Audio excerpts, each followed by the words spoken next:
암송 선구인 시편 23편을 봉독해 드리겠습니다. 여호와는 나의 목자시니 내게 부족함이 없으리로다. 그가 나를 푸른 풀밭에 누이시며 쉴 만한 물가로 인도하시는도다. 내 영혼을 소생시키시고 자기 이름을 위하여 의의 길로 인도하시는도다. 내가 사망의 음침한 골짜기로 다닐지라도 해를 두려워하지 않을 것은 주께서 나와 함께 하심이라. 주의 지팡이와 막대기가 나를 안위하시나이다. 주께서 내 원수의 목전에서 내게 상을 차려주시고 기름을 내 머리에 부으셨으니 내 잔이 넘치나이다. 내 평생의 선하심과 인자하심이 반드시 나를 따르리니 내가 여호와의 집에 영원히 살리로다. 아멘. 기도하겠습니다.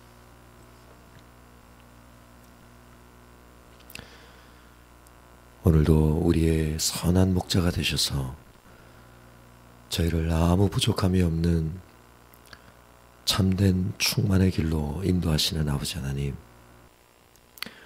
오늘도 저희에게 허락하신 모든 것을 하나님 앞에 온전히 올려드리며 하나님의 선하신 인도하심을 믿음으로 순종하는 저희들이 되게 하여 주시옵소서. 하나님의 말씀이 우리의 심령을 충만히 가득 채워서 하나님을 기쁘시게 할 수 없는 우리의 죄악된 본성이, 우리의 죄악된 열망들이 우리의 삶을 지배하지 못하도록 하나님 인도하여 주시기를 간절히 기도합니다. 하나님 앞에 오늘 우리 하루의 삶을 온전히 의탁하오며 우리 주 예수 그리스도의 이름으로 기도합니다. 아멘. 함께 묵상하실 말씀은 민수기 23장 13절에서 30절까지 말씀입니다.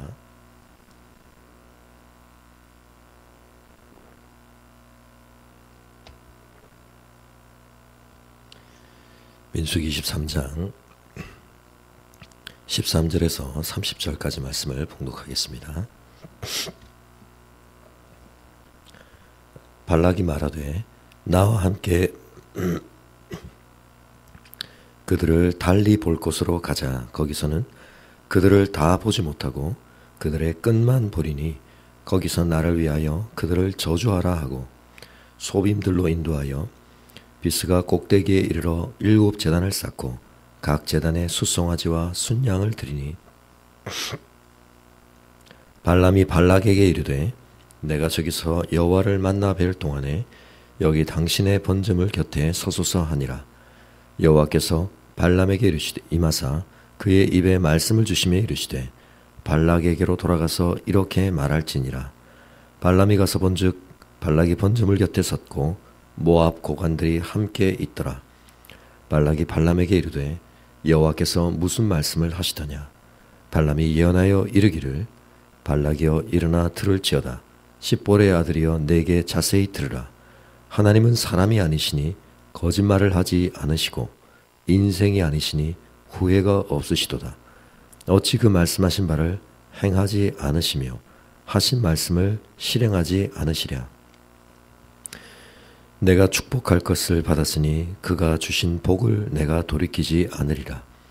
야곱의 허물을 보지 아니하시며 이스라엘의 반역을 보지 아니하시는도다. 여호와 그들의 하나님이 그들과 함께 계시니 왕을 부르는 소리가 그 중에 있도다. 하나님이 그들을 애굽에서 인도하여 내셨으니 그의 힘이 들소와 같도다.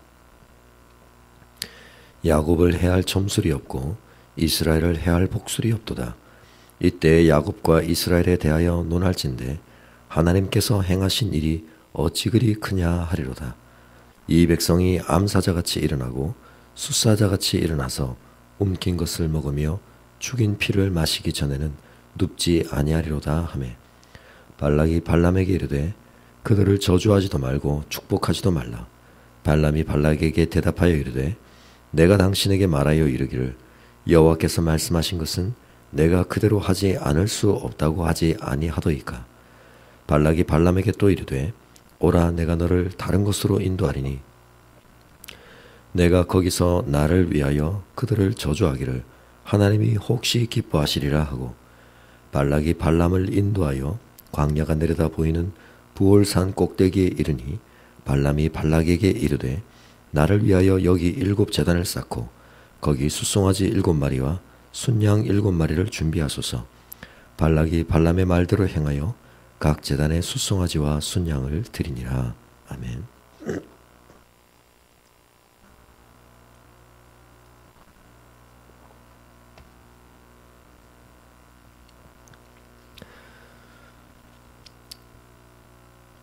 발람이 발락의 기대와는 달리 이스라엘을 저주하지 아니하고 오히려 하나님의 이름으로 축복하는 말을 들은 뒤에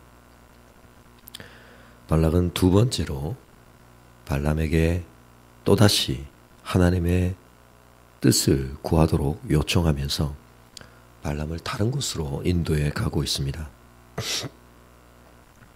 그들을 달리 볼 곳으로 가자라고 말하는데, 거기서는 앞서 첫 번째 예언을 하기 전에 보았듯이 이스라엘 전부를 바라볼 수는 없고 그들의 끝만 볼 수 있는 곳으로 가자고 이야기합니다. 어떤 의미에서 발락은 첫 번째 발람의 축복에 승복할 수 없어서 그의 마음속에 있는 그의 열망을 그는 포기할 수 없어서 발람의 관점을 변화시키고자 노력하고 있는 것 같습니다. 우리의 삶에서 때때로 우리가 갖는 견해나 의견은 우리의 관점에 따라 변화될 수가 있습니다. 발락은 끊임없이 발람으로 하여금 이와 같은 축복을 하게 만드시는 하나님을 바르게 인식하지 못하고 어떻게 해서든 발람의 견해만을 바꿀 수 있다면, 그래서 발람으로 하여금 어떻게 해서든 그의 입술을 통해 저주를 내뱉도록 할 수만 있다면 그의 의도를 성취하리라고 생각하고 있는 것 같습니다. 그래서 발람이 서 있는 곳을 변화시켜서 그가 바라보는 관점을 조금 변화시킴으로써 그의 축복을 저주로 다시 변화시키기를 원하였던 것 같습니다. 발락은 할 수 있는 최대한의 시도들을 다 쏟아붓고 기울여 하고 있습니다. 그러나 끊임없이 그가 진정으로 변화되어야 할 가장 중요한 자신의 관점은 변화시키지 않은 채 그의 의도를 실현하기 위해 발람의 관점만을 변화시키려고 애쓰고 있는 것을 보게 됩니다. 정작 변화되어야 할 것은 우리 자신인데, 정작 바로잡혀야 할 것은 우리의 관점인데, 우리 스스로가 포기하지 못하는 우리의 목적과 우리의 열망을 집요하게 유지하느라 우리는 다른 사람의 관점을 변화시키려고 하고 우리 밖에 있는 다른 뭔가를 변화시키려고 애쓸 때가 많습니다. 그러나 그러한 상황 속에 있을 때 진정 변화되어야 할 것은 나의 관점은 아닌지 우리 자신을 돌아볼 수 있기를 바랍니다. 진정 우리의 삶이 새로워지고 변화될 수 있기 위해서 가장 크게 변화되어야 할 부분, 그리고 그 부분이 변화됨으로써 우리의 삶에 진정한 새로움이 주어질 수 있는 가장 중요한 영역은 바로 우리 자신의 관점을 바꾸는 것입니다. 우리의 마음의 중심을 변화시키는 것입니다. 우리의 삶의 외적 요소 한두 가지를 바꾸는 것이 아니라 마음을 새롭게 함으로 변화를 받는 것. 그래서 우리의 마음 속에 이전에는 품지 못하였던 하나님의 뜻을 깨닫고 품게 되는 것. 이전에는 결코 놓칠 수 없다고, 놓을 수 없다고 강력하게 붙들고 있던 우리의 열망들을 내려놓는 것. 그러한 마음의 변화야말로 우리의 삶을 가장 놀랍게 변화시킬 수 있는 근본적인 변화인 것입니다. 오늘 우리가 이 하루를 살아가며 하나님의 관점으로 우리의 관점을 변화시키고 하나님의 열망으로 우리의 열망을 새롭게 채우는 우리의 내면의 변화를 하나님 앞에서 구할 수 있기를 바랍니다. 발락의 거듭된 요청에도 불구하고 발람은 하나님이 주신 말씀만을 예언할 수밖에 없었습니다. 두 번째 예언에서 강조되고 있는 것은 하나님의 성품과 관련된 것이었습니다. 하나님은 거짓말을 하실 수 없고 후회가 없으신 분이기에 말씀하신 바를 행하실 수밖에 없다는 것입니다. 하나님과 인생이 비교되고 있습니다. 인생은 하나님의 형상으로 지음받아 하나님처럼 말할 수 있지만 하나님처럼 그 말을 온전하게 준행하고 실현하지 못하는 연약함 가운데 있습니다. 인생은 그래서 거짓된 말을 내뱉기도 하고 후회하기도 하고 세웠던 뜻을 변경하기도 합니다. 그러나 하나님께서는 결코 거짓말을 하지 아니하시고 세우신 뜻을 반드시 실현하시는 하나님이신 줄을 우리가 믿어야 할 것입니다. 중요한 것은 바로 하나님의 그와 같은 신실하심에 우리의 운명이 연결되어 있다는 점입니다. 그 하나님께서 우리를 축복하신다는 사실이 우리의 인생의 중요한 복의 근원이 되는 것입니다. 21절이 말하는 바와 같이 하나님께서 야곱의 허물을 보셨다면 이스라엘의 반역을 근거로 하나님의 행하심을 결정하셨다면 하나님은 결코 이스라엘을 축복하셔서는 안 되고 누구보다 먼저 이스라엘을 저주하셔야 마땅했습니다. 그러나 하나님께서 이스라엘을 축복하시는 하나님, 그들과 맺으신 언약에 신실하신 하나님이시기에 야곱의 허물에도 불구하고 이스라엘의 말할 수 없는 반역에도 불구하고 그들의 삶에 축복이 주어질 수 있었던 것입니다. 오늘 우리의 삶에 축복이 주어질 수 있는 것은 우리가 하나님 앞에 완벽했거나 우리에게 허물이 없었거나 우리가 결코 반역을 행한 적이 없었기 때문이 아니라 우리 위에 두신 하나님의 언약이 신실하시고 하나님께서 우리와 더불어 맺으신 언약에 철저하게 충실하셔서 우리를 위해 신실한 구원을 행하시기 때문임을 다시 한번 기억하며 그 은혜에 감사하는 하루가 될 수 있기를 바랍니다. 그리고 그 하나님의 은혜를 입은 자답게 우리 또한 우리의 삶에서 신실함을 키워가며 말과 행위의 괴리를 줄여가며 언약의 신실한 하나님의 백성다움을 회복해 갈 수 있기를 바랍니다. 우리의 삶에서 우리를 대적할 만한 그 어떤 것이 아무리 강력해 보일지라도 하나님께서 가장 강하신 분임을 발람은 선포하고 있습니다. 그 힘이 들소와 같으시며 그러므로 그 백성들을 들소와 같이 강력하게 하시고 암사자와 같이 숫사자와 같이 강력하게 회복시키시는 하나님의 은혜가 오늘 우리의 것입니다. 우리를 대적하는 마귀의 괴계가 아무리 교묘하고 강력해 보일지라도 어떤 점술도 어떤 복술도 이스라엘을 향하신 하나님의 선하심을 꺾을 수 없게 그 백성들의 삶에 하나님의 축복이 임할 수밖에 없고 그 축복으로 말미암아 하나님의 백성들은 반드시 땅 위에서 하나님의 회복케 하시는 은혜로 말미암아 그들의 연약해진 상태로부터 강건함을 덧입는다는 이 언약을 오늘 우리가 붙들 수 있기를 바랍니다. 지금 우리의 형편이 어떠하든 하나님께서 우리를 회복시키실 것입니다.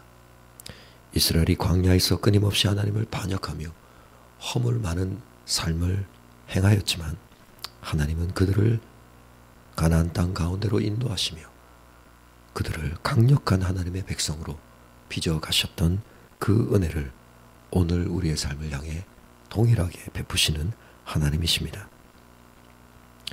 연약한 우리의 걸음을 강건케 하시고 우리를 암사자와 같이 숫사자와 같이 회복시키실 하나님의 은혜를 바라보며 그 하나님의 은혜 가운데서 오늘 우리의 인생길을 가로막고 있는 그 어떤 장애에 대해서도 그 어떤 점술과 복술에 대해서도 우리가 두려워하지 아니하고 하나님의 언약만을 믿음으로 바라보며 담대함으로 회복해 하시는 하나님의 은혜를 누리시는 이 하루가 될 수 있기를 바랍니다. 발락은 두 번째 축복에도 불구하고 세 번에 걸쳐서 또다시 하나님의 저주의 가능성을 기대하며 발람을 이끌어가고 있습니다. 마치 발람이 세 번에 걸쳐서 그를 태우고 운반해 가던 나귀를 채찍질하였던 것처럼 그는 끝끝내 자신이 가고자 하는 길을 돌이키지 아니하고 발람을 3번에 걸쳐서 발람이 그의 낙에 대해서 행하였던 것처럼 그의 뜻을 실현시키고자 이리저리로 끌어가고 있습니다. 어떤 점에서 발람이 이쯤에서는 정말 단호하게 하나님의 뜻을 선포하는 것에 그치지 않고 더 이상은 다른 하나님의 뜻이 없다. 단호하게 발락의 요청을 거절할 법도 한데 발람이 끌려다니고 있는 것을 보게 됩니다. 오늘 우리의 삶에서 우리의 모습이 또한 이와 같지 않은지 돌아볼 수 있기를 바랍니다. 이미 하나님의 뜻은 우리에게 명확하게 드러나 있는데 우리의 양심을 통해서 성령께서 명확하게 하나님의 뜻을 우리에게 말씀해 주고 계신데 우리가 탐욕의 눈이 멀어서 죄악의 유혹을 이기지 못하여서 혹시나 하는 가능성을 품고 우리가 하나님의 명백하게 드러내신 뜻을 온전히 순종하지 아니하고 우리가 사단의 괴계에 또 다른 유혹에 이리저리 끌려다니고 있지는 않은지 오늘 우리의 삶에 단호한 결단과 하나님을 향한 순종의 의지를 새롭게 하여 주시기를 구하는 이 아침이 될 수 있기를 바랍니다. 발람이 3번에 걸쳐 쌓았던 이 허탄한 재단이 아니라 우리의 삶에 진정한 순종의 재단을 쌓아드림으로 하나님을 기쁘시게 해드리는 이 하루가 되실 수 있기를 바랍니다. 가지고 나오신 기도의 제목들로 기도하시고 돌아가시겠습니다.